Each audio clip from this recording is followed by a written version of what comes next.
Hello everybody, मेरा नाम है नेहांशु और स्वागत करता हूँ हमारे इस यूट्यूब चैनल पर। तो आज के इस वीडियो में हम बात करेंगे 4 ऐसे रूल्स के बारे में जो आपको स्टॉक मार्केट से काफी अच्छा मुनाफा कमा के देगी। और साथ ही साथ अगर आप बिगिनर है स्टॉक मार्केट में तो ये 4 रूल्स आपको बहुत मदद करने वाले हैं to earn money in stock market. तो इस वीडियो के अंत तक जरूर बने रहिएगा। तो चलिए अब एक भी मिनट गवाए बिना लेट्स स्टार्ट द वीडियो।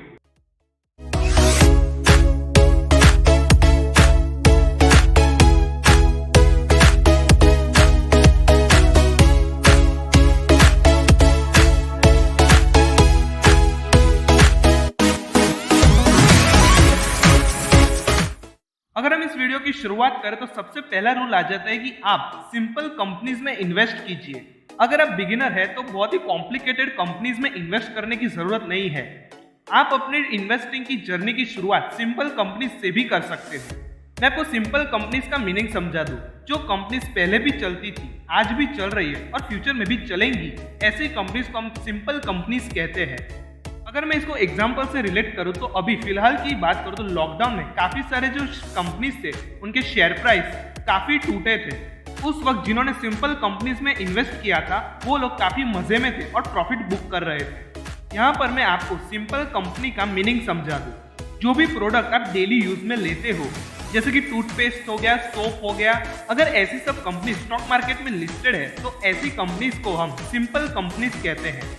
अगर मैं आपको बेस्ट एग्जांपल दिखाऊं तो जब आप एक खाना खाते हो तो वो जो आटा है वो किस कंपनी का है, जो दाल है वो किस कंपनी की है, फिर जो आप तेल डालते हो खाना बनाते समय वो किस ब्रांड का है।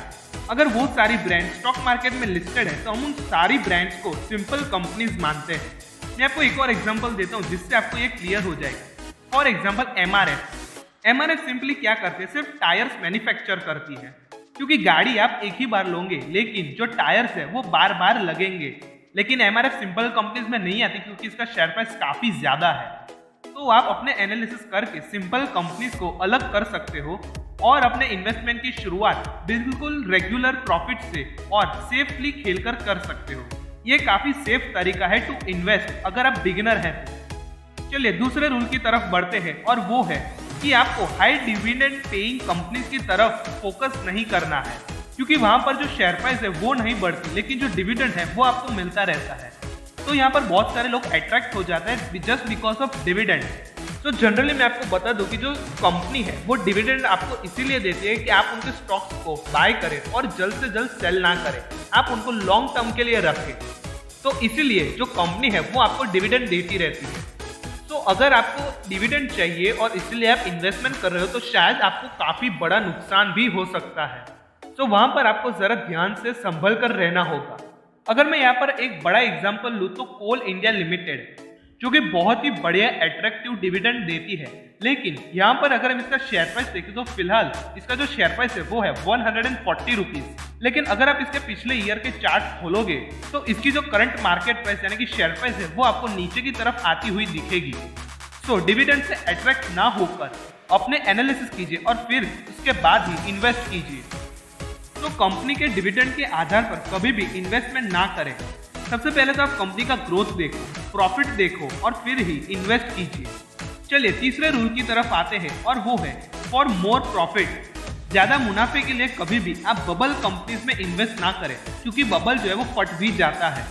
काफी सारे लोग ऐसे ही कंपनीज में इन्वेस्ट कर बैठे और फिर उनकी जो रातों की नींद है वो उड़ जाती है। तो ऐसी बबल वाली कंपनीज में इन्वेस्ट करने से बचे। अगर आपको ये लगता है कि ये कंपनी जो है वो ठीक नहीं है तो फिर उस कंपनी को छोड़ दीजिए। आप और थोड़ा मुनाफा कमाने के चक्कर में आपने जो मेहनत से कमाया है आप वो भी गवा दोगे। और तो और अगर आप बिगिनर है तो ज्यादा रिटर्न्स के चक्कर में बबल कंपनीज में इन्वेस्ट ना करें। अगर आप मेरा सजेशन ले तो आप आराम से खेलिए, प्ले सेफ, तो ही आप स्टॉक मार्केट से अच्छा खासा पैसा अर्न कर सकते हो। चौथा और आखिरी रूल ये है कि आपको उन्हीं कंपनीज में इन्वेस्ट करना है जो आपको कांस्टेंट प्रॉफिट लाकर देती है। यानी कि अगर आप ही सोचिए कि जो कंपनी लगातार प्रॉफिट जनरेट कर पा रही है, पिछले 10 साल से वो काफी अच्छा मुनाफा कमा रही है, तो क्या ऐसी कंपनी के मैनेजमेंट में कोई प्रॉब्लम है या फिर उनके प्रोडक्ट में कोई प्रॉब्लम है? इसको हम समझते हैं जिलेट के एग्जाम्पल से। चार्ट्स आपके सामने मौजूद है। 2011-12 में इस कंपनी ने 76 करोड़ का प्रॉफिट जनरेट किया। 2012-13 में 87 करोड़ का जनरेट किया, 13-14 में यानी कि 2013 और 2014 में 51 करोड़ का प्रॉफिट जनरेट किया, 2014-15 में 158 करोड़, 2015-16 में 213 करोड़, 2016-17 में इसने 253 करोड़ का प्रॉफिट जनरेट किया, 2017-18 में 229 करोड़ का प्रॉफिट जनरेट किया, 2018-19 में 253 करोड़ का प्रॉफिट जनरेट किया, जबकि 2019 और 20 में 230 करोड़ और 2020 और 2021 में यानी कि लास्ट ईयर में इसने 310 करोड़ का प्रॉफिट जनरेट करके दिया। तो पिछले 10 साल से मुनाफे में चल रही ये कंपनी, क्या आपको लगता है कि अचानक से ही इसका जो शेयर प्राइस है वो टूटेगा? दूसरा एग्जांपल लेते हैं हम अल्फाबेट, गूगल के बारे में। इसका चार्ट भी आपके सामने मौजूद है। इसका चार्ट ही आपको बता देगा कि इस कंपनी ने कैसा बेहतरीन परफॉर्मेंस करके दिया है। ये 4 रूल्स आप हमेशा याद रखिएगा। और मैं आपको एक और इम्पोर्टेंट पॉइंट बता देता हूँ, जब भी आप किसी अच्छे स्टॉक को देखते हो तो वह आपको हमेशा महंगा ही लगेगा, फिर चाहे वो सच में ट्रेंड में हो या फिर वो करेक्शन के टाइम पर हो, लेकिन आपको दोनों ही वक्त पे महंगा ही लगेगा, क्योंकि वो उस सेक्टर का काफी बढ़िया स्टॉक है। उस स्टॉक में आपको क्वालिटी नजर आती है, लेकिन आपको वो स्टॉक हमेशा महंगा ही दिखेगा, लेकिन आपको जो वो स्टॉक है वो महंगे में ही खरीदना पड़ेगा, क्योंकि यहाँ पर जो महंगे स्टॉक्स है वो और महंगे होंगे और जो सस्ते स्टॉक्स है वो और सस्ते होते जाएंगे। अगर आप बिगिनर है तो ये 4 रूल्स और ये जो मैंने इंपॉर्टेंट पॉइंट बताया ये आपको काफी बेनिफिशियल लगे होंगे। अगर बेनिफिशियल लगे हैं तो हमें कमेंट सेक्शन में जरूर बताइएगा।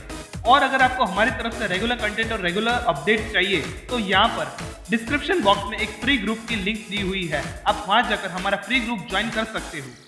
और ऐसे ही वीडियोस के लिए लाइक, शेयर और सब्सक्राइब कीजिए हमारी चैनल गोल्ड फाइनेंशियल यानी सुपरिक चैनल को, और बेल आइकन को प्रेस कर दीजिए ताकि हमारे वीडियोस की नोटिफिकेशन आपको मिलती रहे।